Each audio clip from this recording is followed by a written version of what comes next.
All right, so this video I'll be covering chapter 2. And before we get started, another set of reminders that homework 2 and lab 1 are due next Tuesday by 11:59 p.m. And along with the attendance quiz, again, attendance quiz serves as extra credits, so make sure you give that a try. In chapter 2, we're going to be talking about frequency and frequency distributions.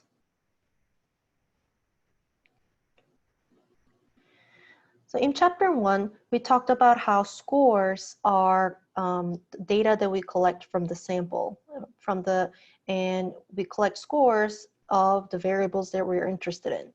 On the right side, you see tables of raw data from 6 participants and from 2 variables, class standing and age. And each of this answer from each participant represent raw scores, the scores that are initially collected in a study. And we organize raw scores using frequency. Frequency is the number of times a score occurred in the data, and we use symbol F. So here, frequency of senior is how many times the score senior occur in this data set. We see 1, 2, 3. So frequency of senior would be 3. And N is the total number of scores in the data, and the total number includes usually total number of participants, which is 6 in this case. And frequency distribution is a way to organize data to show each score's frequency in the data. So for example, this raw data can be organized by the frequency of each score. So in the class standing, we see scores of senior, junior, and sophomore, and we can write frequency of each score. And by looking at this information, we can see that senior score occurred 3. There are 3 participants who answered senior, 2 people who answered junior, and 1 person who said sophomore. And same thing with age.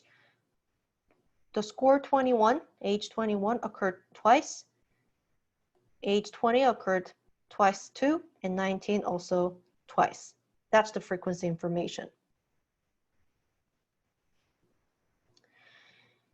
And frequency gives us 2 important things to know in the data: which score occurred and how often those score occurred. And those 2 pieces of information can be given by the frequency. One way to organize this frequency information is frequency distribution table. In the frequency distribution table, the first column is a score column, and then the F column comes. Okay? And the score column is organized from the highest, from the top to the bottom. And each row should include frequency of each score, and at the very bottom, you include N. So here's an example. Let's say I collected number of hours you studied for Sci 301 this week, and this is a set of raw data. So one person said 14 hours, another person said 14 hours, another person said 13 hours, and so on. And it's very difficult to communicate effectively when you only have raw data. I can't say, okay, participant 1 said 14, participant 2 said 14, participant 3 said 13. That'd be a very ineffective way of communicating data, right? So again, one purpose of using statistics is organized data. And we are organizing this raw data into frequency table. In the frequency table, the first column is a score column. All the score that occurred in this raw data from the top, the highest to the lowest. And then you write frequency of each score. So how many times each score occurred. So we know by looking at this table, score 17 occurred once, score 16 occurred 0 times, and so on. And the sum of all the frequency if you add this all up, is 18, just like we had 18 participants in this raw data. So N equals 18, the total number of frequencies.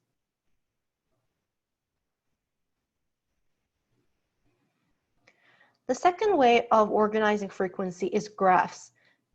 And there are different ways to make frequency graphs, but in any graph, scores come on x-axis and frequency is on the y-axis. So the height of the frequency graph is always the frequency. So you can see the highest point is the score that's occurring most often, has the highest frequency.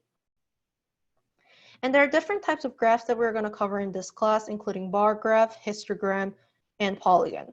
So this is bar graph, this is histogram, and this is polygon.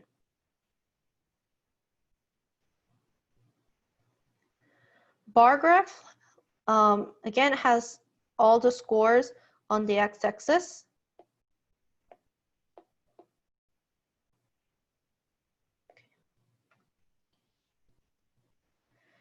And y-axis is the frequency. Okay, again, the height tells us the information about the frequency of that score. And bar graphs are only used for nominal or ordinal scores that are discrete. Meaning, here you see letter grade, A, B, or C. Those are discrete because you cannot get A and half or 8.1, right? B.5 doesn't make sense. They're all separate categories. You're either A or B.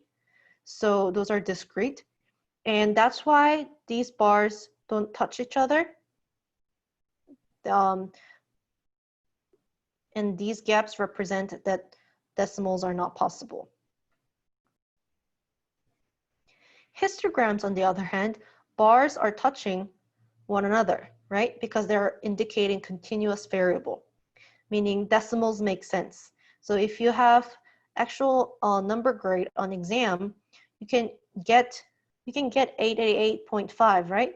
So those decimals make sense. That's why bars do touch each other. So histogram is only used for continuous variable.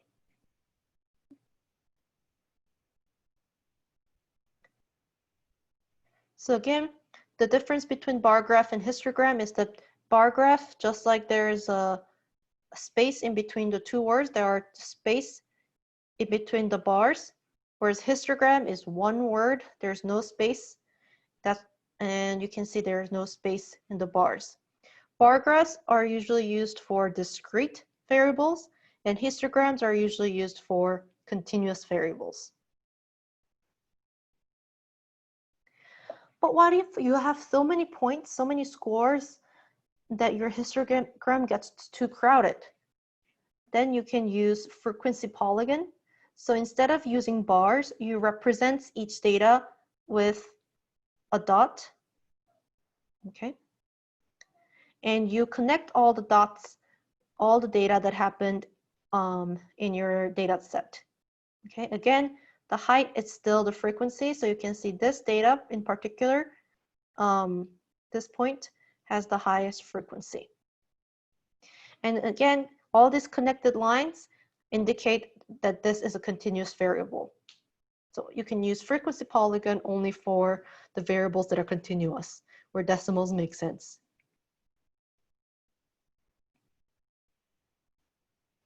Another way to deal with this crowded histogram is to group the distribution. So although you started off with a continuous variable and histogram, if you think it's too crowded, you might group these raw scores into categories and force them into being a discrete variable and change into a bar graph. So it's easier to see the trend. So here, it's hard for me to see, okay, so how many people got above average or got C's? But here, I can see, okay, so there are almost 25 people who got C's and all these people who are passing the exam.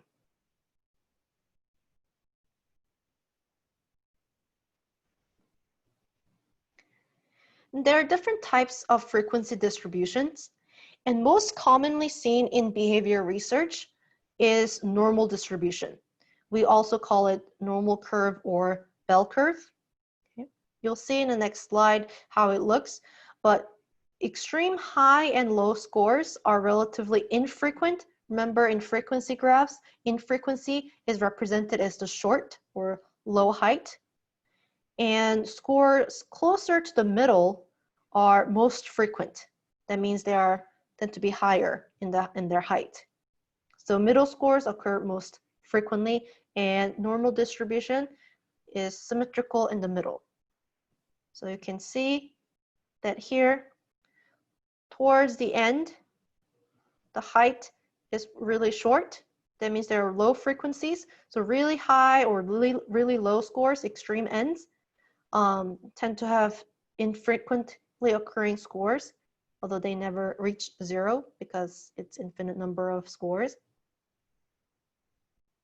And the highest point is in the middle, meaning this middle score occurs most frequently. It has highest frequency, and it's symmetrical in the middle point.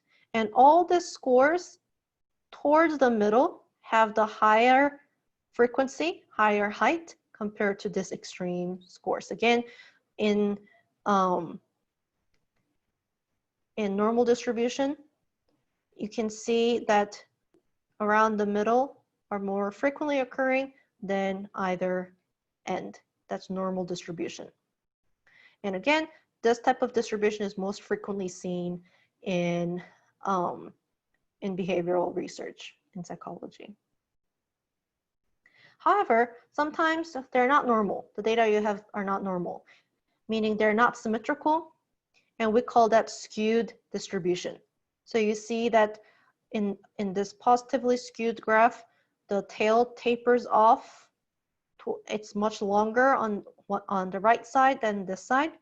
Or negatively skewed, you see the tail longer in the negative side than the positive side.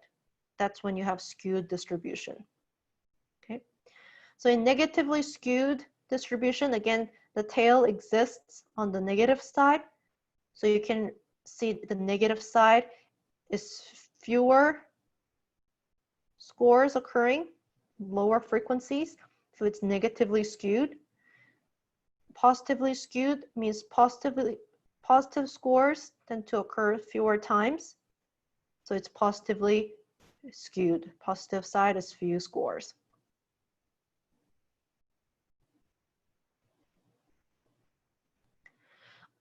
Another type of skewed distribution is bimodal distribution. You see, mode is something that we're going to learn in chapter 3. And bi means two, that means two modes. So two highest point have happen in bimodal distribution. So it almost looks like two humps, like a camelback. And it is still symmetrical. So if you slice right in the middle, you can see that the two sides are symmetrical to one another. So if you practice, as a practice, you'll be asked to determine the shape of the distribution in lab assignments and exams. So let's give it a try. On the right top corner, you see this red bar, red histogram, and you see the pattern kind of happens like this. So the highest point is more tilted towards the left, and the tail happens towards the positive side. So I would call this positively skewed. Excuse my handwriting. And here you see two highest point, two humps. So I would call this bimodal. And the third, here you see it's symmetrical, whoops, down the middle. So it's normal distribution. So in real life, the graphs are not going to look picture perfect. So you have to kind of estimate the pattern.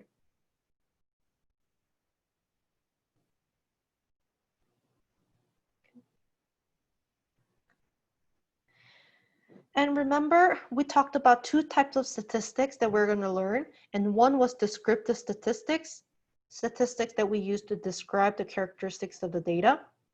And the shape of frequency distribution, whether it's normal, positively skewed or negatively skewed or bimodal, is one of the important characteristics that we need to use to determine, okay, so what statistical procedures do we use next?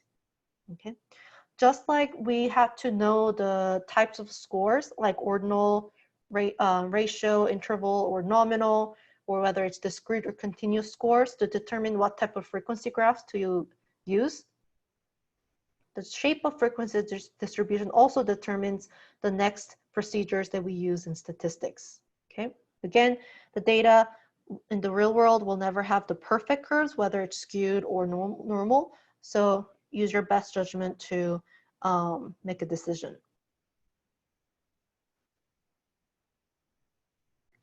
And now we're moving on to using this frequency to talk about relative standing of each score. Relative frequency is the proportion of the time that each score occurred in a sample distribution. It's proportion, so it's decimal between 0 to 1. Okay. And the formula for relative frequency is relative frequency equals F over N. So whatever frequency you have, you divide that by the total number of total of frequencies, total participants. Okay, so in this example, we see there are 14, frequency is 14 for A, 19 for B, and so on. So if you add all of the scores up, you have N of 75. And if I ask you, okay, so what is relative frequency of A? You get the frequency of A and you divide that by the total N, which is 75. Frequency of A is 14. So 14 divided by 75 equals to 0.19. That's your relative frequency.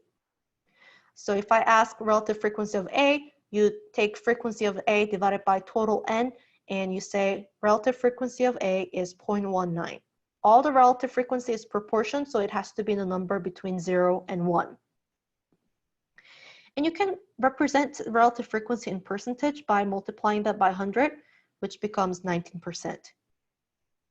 You can also use this formula here to calculate the frequency. So here, relative frequency equals F over N. But the same formula can be turned around and say F frequency equals relative frequency times N. So if you just turn this formula right here into this formula to calculate frequency. So again, you work your way backwards. If I want to know frequency of an A and you know the relative frequency, you multiply that by N, and that gives you the actual frequency of A. So you'll be using this formula to either calculate relative frequency or even total number, depending on what two information you have to use this formula. So get familiar using this formula. Another way to understand relative frequency is to understand relative frequency as the space under the curve, the specific area under the curve. So imagine this entire curve as an area of a polygon, just like we tried to calculate area of a square or a circle back in the day. So imagine this curve is also a polygon that has an area of 100% or area of 1. Relative frequency is one piece of that area. Just like we can calculate half piece of the square or quarter of a circle, we take this one piece of this entire area of the curve. That's your relative frequency. So out of the total area, which is 1 or 100, what proportion is your particular score? How big of a piece does it have? That's relative frequency. Another way to understand is to think about pizza slices. The entire pizza is 100%. The area is 100% or 1. If I eat one slice, That's one slice out of 6 total slice, and that's 0.17. This area, this one slice, takes up 0.17 or 17% of the entire area of the pizza. If I eat 2 slices, I was too hungry, then that would be 2 divided by 6, and that's 0.33 or 33%. Then this 2 slices take up 33% of the entire area. That's relative frequency, each proportion of the big piece, except now the big piece is the entire curve.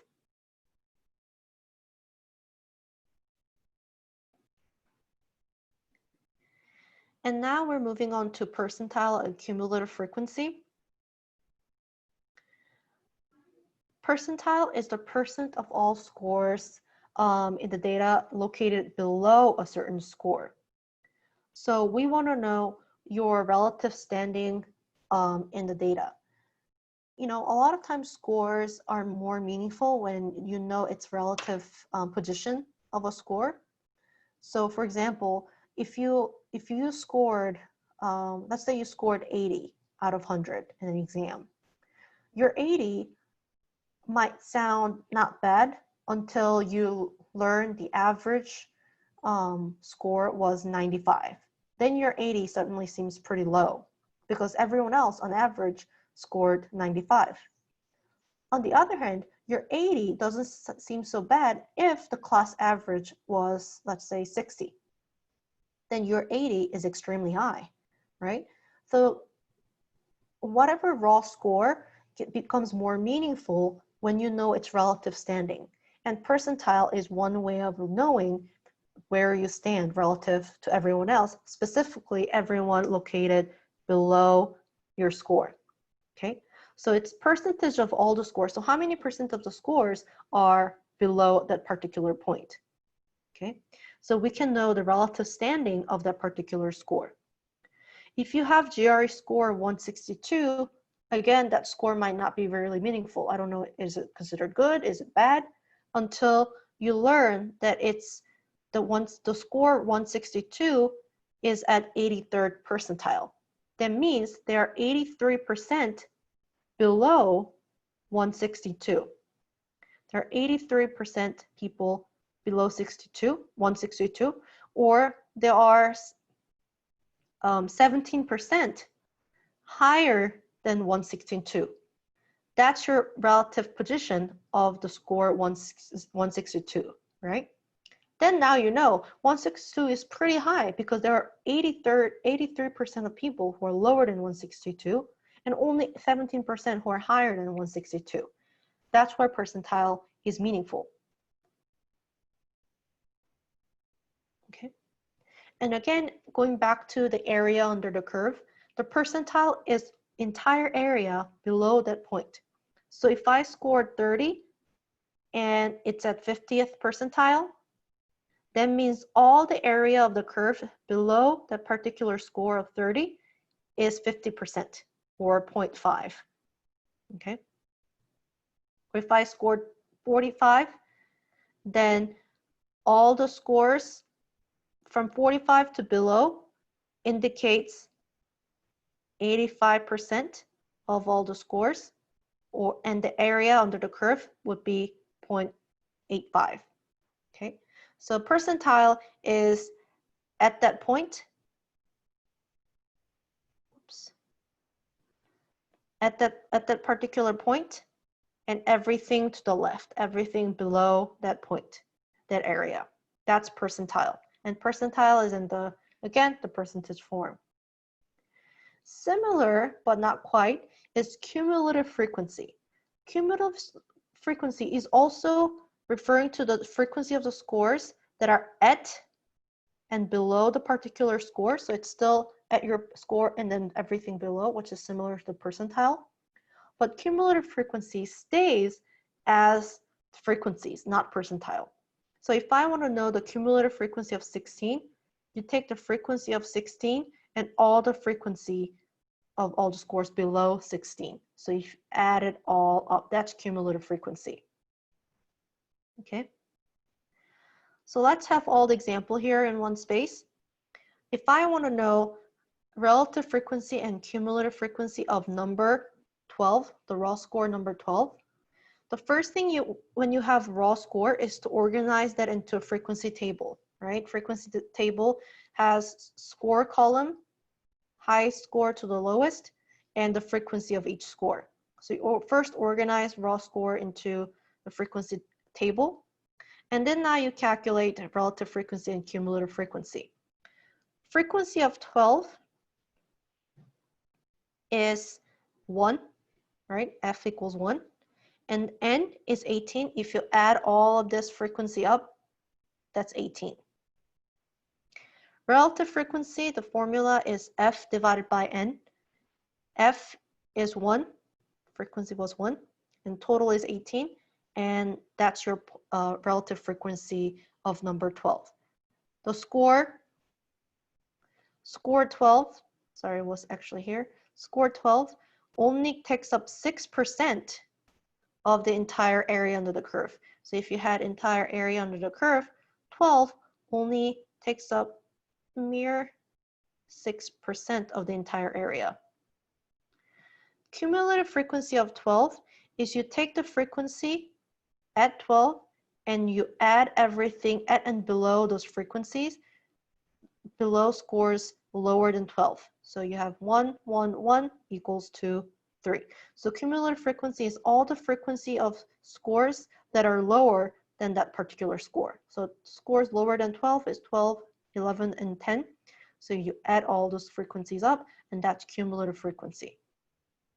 Again, cumulative frequency and percentile are very similar, but the biggest difference is that percentile is in percentile, percentage, and cumulative frequency in the frequency. It's in whole numbers.